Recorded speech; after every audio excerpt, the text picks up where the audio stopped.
ನಮಸ್ಕಾರ. ಭಾರತದ ಇತಿಹಾಸದಲ್ಲಿ ಎಷ್ಟೋ ಕಥೆಗಳು ಮರ್ತೋಗಿರುತ್ತವೆ ಅಲ್ವಾ? ಇವತ್ತು ನಾವು ಅಂತಹದೇ ಒಂದು ಕಥೆಯನ್ನ, ಒಂದು ಕಾಲದಲ್ಲಿ ತುಂಬಾನೇ ಶಕ್ತಿಶಾಲಿಯಾಗಿದ್ದ, ಆದರೆ ಇವತ್ತು ಅಷ್ಟಾಗಿ ಯಾರಿಗೂ ಗೊತ್ತಿಲ್ಲದ ಒಂದು ಸಾಮ್ರಾಜ್ಯದ ಬಗ್ಗೆ ಮಾತಾಡೋಣ. ಅದೇ ಕಾಶ್ಮೀರವನ್ನಾಳಿದ ಕಾರ್ಕೋಟ ರಾಜವಂಶ. ಯೋಚನೆ ಮಾಡಿ, ಹಿಮಾಲಯದ ತಪ್ಪಿನಿಂದ ಶುರುವಾಗಿ ಭಾರತದ ದೊಡ್ಡ ಭಾಗವನ್ನೇ ಆಳಿದ ಒಂದು ಸಾಮ್ರಾಜ್ಯದ ಬಗ್ಗೆ ನಾವು ಕೇಳಿದ್ದೇವಾ? ಹೆಚ್ಚಾಗಿ ಇತಿಹಾಸದ ಪುಸ್ತಕಗಳಲ್ಲಿ ಈ ಕಥೆ ಸಿಗೋದೇ ಇಲ್ಲ. ಆದರೆ ಇದು ತುಂಬಾನೇ ಇಂಟ್ರೆಸ್ಟಿಂಗ್. ಬನ್ನಿ, ಮರ್ತೋಗಿರೋ ಈ ಅಧ್ಯಾಯವನ್ನ ಒಟ್ಟಿಗೆ ತೆರೆಯೋಣ. ಸರಿ, ಹಾಗಾದ್ರೆ ಮೊದಲು ಈ ಸಾಮ್ರಾಜ್ಯದ ಹಿನ್ನೆಲೆ ಏನು ಅಂತ ಅರ್ಥ ಮಾಡ್ಕೊಳ್ಳೋಣ. ಕಾಶ್ಮೀರದ ಆ ಸುಂದರ ಕಣಿವೆಯಲ್ಲಿ ಭಾರತದ ದಿಕ್ಕನ್ನೇ ಬದಲಿಸೋ ಶಕ್ತಿ ಇದ್ದ ಒಂದು ರಾಜವಂಶ ಹೇಗೆ ಹುಟ್ಕೊಳ್ತು ಅಂತ ನೋಡೋಣ ಬನ್ನಿ. ಈ ರಾಜವಂಶದ ಆಳ್ವಿಕೆ ಶುರುವಾಗಿದ್ದು 7ನೇ ಶತಮಾನದಲ್ಲಿ. ಅಲ್ಲಿಂದ ಶುರುವಾಗಿ 8ನೇ ಶತಮಾನದ ಮಧ್ಯಭಾಗದಲ್ಲಿ ಇದು ತನ್ನ ಪೀಕ್ ಉತ್ತುಂಗಕ್ಕೆ ತಲುಪುತ್ತೆ. ಆದರೆ 9ನೇ ಶತಮಾನ ಬರೋ ಅಷ್ಟರಲ್ಲಿ ಈ ದೊಡ್ಡ ಸಾಮ್ರಾಜ್ಯ ಕೊನೆಯಾಗುತ್ತೆ. ನೋಡಿ, ಕೇವಲ 2 ಶತಮಾನಗಳ ಕಾಲ ಅಷ್ಟೇ. ಆದರೆ ಇತಿಹಾಸದ ಮೇಲೆ ಇವರು ಬಿಟ್ಟೋದ ಗುರುತು ಮಾತ್ರ ತುಂಬನೇ ದೊಡ್ಡದು. ಸರಿ, ಈ ರಾಜವಂಶ ಶುರುವಾಗಿದ್ದು ಹೇಗೆ ಅಂತ ನೋಡೋಣ. ಸಾಮಾನ್ಯವಾಗಿ ಪ್ರತಿಯೊಂದು ದೊಡ್ಡ ಸಾಮ್ರಾಜ್ಯದ ಹಿಂದೆ ಒಬ್ಬ ಗ್ರೇಟ್ ಫೌಂಡರ್ ಇರ್ತಾರೆ ಅಲ್ವಾ?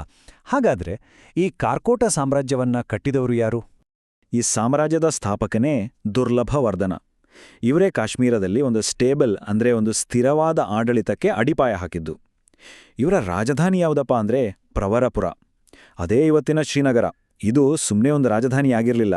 ಬದಲಿಗೆ ಕಲೆ, ವ್ಯಾಪಾರ, ಸಂಸ್ಕೃತಿ ಹೀಗೆ ಎಲ್ಲದಕ್ಕೂ ಒಂದು ದೊಡ್ಡ ಕೇಂದ್ರವಾಗಿತ್ತು. ದುರ್ಲಭವರ್ಧನ ನಂತರ ಬಂದ ರಾಜರು ದುರ್ಲಭಕ ಮತ್ತು ಚಂದ್ರಪೀಡ, ಇವರು ಸಾಮ್ರಾಜ್ಯದ ಫೌಂಡೇಶನ್ ಅನ್ನ ಇನ್ನಷ್ಟು ಗಟ್ಟಿ ಮಾಡ್ತಾರೆ.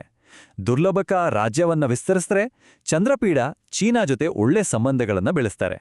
ಒಂದ್ರೀತಿ ಇವರೆಲ್ಲ ಸೇರಿ ಮುಂದೆ ಬರೋ ಒಂದು ಸುವರ್ಣಯುಗಕ್ಕೆ ಸ್ಟೇಜ್ ರೆಡಿ ಮಾಡಿದ್ರು ಅಂತಾನೆ ಹೇಳ್ಬೋದು. ಇಲ್ಲಿಂದ ಮುಂದೆ ಈ ಕಥೆಯ ಅತ್ಯಂತ ರೋಮಾಂಚನಕಾರಿ ಭಾಗ ಶುರುವಾಗುತ್ತೆ.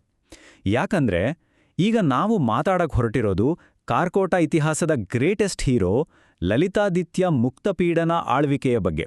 ಹೌದು, ಈ ರಾಜವಂಶದ ಅತ್ಯಂತ ಶ್ರೇಷ್ಠ ದೊರೆ ಲಲಿತಾದಿತ್ಯ ಮುಕ್ತಪೀಡನ ಎಂಟ್ರಿ ಆಗುತ್ತೆ. ಇವರ ಕಾಲವನ್ನ ಕಾರ್ಕೋಟ ಸಾಮ್ರಾಜ್ಯದ ಗೋಲ್ಡನ್ ಏಜ್ ಅಂತಾನೆ ಕರೀತಾರೆ. ಯಾಕಂದ್ರೆ ಇವರು ಕೇವಲ ಒಬ್ಬ ರಾಜ ಆಗಿರ್ಲಿಲ್ಲ, ಒಬ್ಬ ನಿಜವಾದ ಸಾಮ್ರಾಟ ಆಗಿದ್ರು. ಲಲಿತಾದಿತ್ಯನ ಸಾಧನೆಗಳ ಲಿಸ್ಟ್ ನೋಡಿದ್ರೆ ಆಶ್ಚರ್ಯ ಆಗತ್ತೆ. ತನ್ನ ಸಾಮ್ರಾಜ್ಯವನ್ನ ಉತ್ತರ ಭಾರತದಿಂದ ಹಿಡಿದು ಸೆಂಟ್ರಲ್ ಏಷ್ಯಾ ತನಕ ವಿಸ್ತರಿಸಿದ್ರು. ಅಷ್ಟೇ ಅಲ್ಲ, ಕಲೆ, ಆರ್ಕಿಟೆಕ್ಚರ್ಗೆ ಸಖತ್ ಪ್ರೋತ್ಸಾಹ ಕೊಟ್ರು, ವ್ಯಾಪಾರವನ್ನ ಬೆಳೆಸಿದ್ರು, ಮತ್ತೆ ಎಲ್ಲಾ ಧರ್ಮಗಳಿಗೂ ಸಮಾನ ಗೌರವ ಕೊಟ್ರು.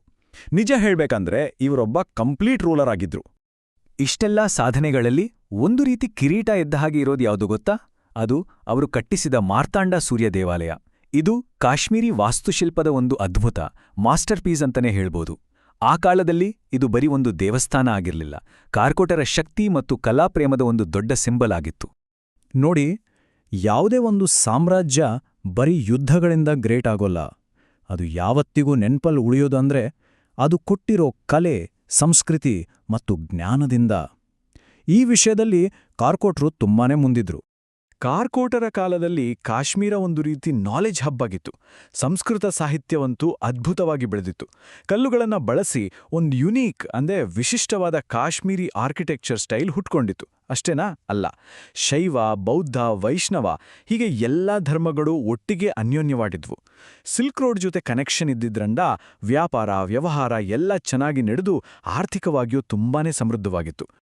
ಆದರೆ ಇದೆಲ್ಲದಕ್ಕಿಂತ ಮಿಗಿಲಾದ ತುಂಬಾನೇ ಆಳವಾದ ಒಂದು ಕೊಡುಗೆ ಇದೆ. ಅದೇ ಕಾಶ್ಮೀರ ಶೈವ ಸಿದ್ಧಾಂತದ ಬೆಳವಣಿಗೆ. ಇದು ನಮ್ಮ ಭಾರತೀಯ ತತ್ವಶಾಸ್ತ್ರಕ್ಕೆ ಸಿಕ್ಕಿದ ಒಂದು ದೊಡ್ಡ ನಿಧಿ ಅಂತಾನೆ ಹೇಳ್ಬೋದು. ಬನ್ನಿ, ಈ ಫಿಲಾಸಫಿಯ ತಿರುಳು ಏನು ಅಂತ ಸಿಂಪಲ್ ಆಗಿ ನೋಡೋಣ. ಇದರ ಪ್ರಕಾರ ಎಲ್ಲದಕ್ಕೂ ಮೂಲ ಕಾರಣ ಶಿವನೇ. ಅವನೇ ಅಲ್ಟಿಮೇಟ್ ರಿಯಾಲಿಟಿ. ನಾವು ನೋಡೋ ಇಡೀ ಪ್ರಪಂಚ ಏನಿದೆ ಅದೆಲ್ಲ ಶಿವನ ಎನರ್ಜಿ, ಶಕ್ತಿಯ ಒಂದು ರೂಪ ಅಷ್ಟೇ. ಹಾಗಾದ್ರೆ ಮುಕ್ತಿ ಸಿಗೋದು ಹೇಗೆ? ಜ್ಞಾನದಿಂದ. ಕೊನೆಗೆ ನಮ್ಮೊಳಗಿನ ಆತ್ಮ ಮತ್ತೆ ಆ ಪರಮಶಿವ ಬೇರೆ ಬೇರೆ ಅಲ್ಲ, ಎರಡೂ ಒಂದೇ ಅನ್ನೋ ಸತ್ಯವನ್ನ ತಿಳ್ಕೊಳ್ಳೋದೇ ಜೀವನದ ಅಂತಿಮ ಗುರಿ. ಎಂಥ ಒಂದು ಅದ್ಭುತವಾದ ಯೋಚನೆ ಅಲ್ವಾ? ಇಷ್ಟು ಆಳವಾದ ವಿಚಾರಗಳು ಕಾರ್ಕೋಟರ ಕಾಲದಲ್ಲೇ ಹುಟ್ಕೊಂಡಿದ್ವು. ಯಾವುದೇ ಒಂದು ಸಾಮ್ರಾಜ್ಯ ಶಾಶ್ವತ ಅಲ್ಲ ಅಲ್ವಾ? ಹಾಗೆಯೇ ಕಾರ್ಕೋಟರ ವೈಭವಕ್ಕೂ ಒಂದು ಅಂತ್ಯಕಾಲ ಬಂತು. ಆದರೆ ಇಷ್ಟೊಂದು ಸ್ಟ್ರಾಂಗ್ ಆಗಿದ್ದ ಸಾಮ್ರಾಜ್ಯ ಹೇಗೆ ಬಿದ್ದೋಯ್ತು? ಲಲಿತಾದಿತ್ಯನಂತಹ ಒಬ್ಬ ಗ್ರೇಟ್ ಲೀಡರ್ ಹೋದ ಮೇಲೆ ಆ ಜಾಗ ತುಂಬೋಕೆ ಅಷ್ಟು ಸಮರ್ಥವಾದ ರಾಜರು ಬರಲಿಲ್ಲ. ಇದರಿಂದ ಏನಾಯಿತು? ಒಳಗೊಳಗೆ ಅಧಿಕಾರಕ್ಕಾಗಿ ಜಗಳ ಶುರುವಾಯಿತು. ರಾಜಮನೆತನದಲ್ಲೇ ಗುಂಪುಗಳಾದವು. ಹೀಗೆ ಒಳಗಿನಿಂದ ಸಾಮ್ರಾಜ್ಯ ವೀಕ್ ಆಗ್ತಿದ್ದ ಹಾಗೆ ಹೊರಗಿನಿಂದ ಬೇರೆ ರಾಜವಂಶಗಳು ಇದೇ ಚಾನ್ಸ್ ಅಂತ ಸವಾಲ್ ಹಾಕೋಕೆ ಶುರು ಮಾಡಿದ್ವು. ಕೊನೆಗೆ ಈ ಎಲ್ಲಾ ಸಮಸ್ಯೆಗಳಿಂದಾಗಿ 9ನೇ ಶತಮಾನ ಬರುವಷ್ಟರಲ್ಲಿ ಕಾರ್ಕೋಟರ ಆಳ್ವಿಕೆ ಮುಗಿದೇ ಹೋಯಿತು. ಕಾರ್ಕೋಟ ಸಾಮ್ರಾಜ್ಯ ರಾಜಕೀಯವಾಗಿ ಮುಗಿದು ಹೋಗಿರ್ಬೋದು ನಿಜ, ಆದರೆ ಅವರು ಭಾರತದ ಫಿಲಾಸಫಿ, ಕಲೆ ಮತ್ತೆ ಸಂಸ್ಕೃತಿಗೆ ಕೊಟ್ಟಿರೋ ಕೊಡುಗೆಗಳು ಇವತ್ತಿಗೂ ಜೀವಂತವಾಗಿವೆ. ಅವರ ಕಟ್ಟಡಗಳು ಇವತ್ತು ಹಾಳಾಗಿರ್ಬೋದು, ಆದರೆ ಅವರು ಕೊಟ್ಟ ಜ್ಞಾನ, ಅವರ ಚಿಂತನೆಗಳು ಇವತ್ತಿಗೂ ನಮ್ಮ ಜೊತೆ ಇವೆ.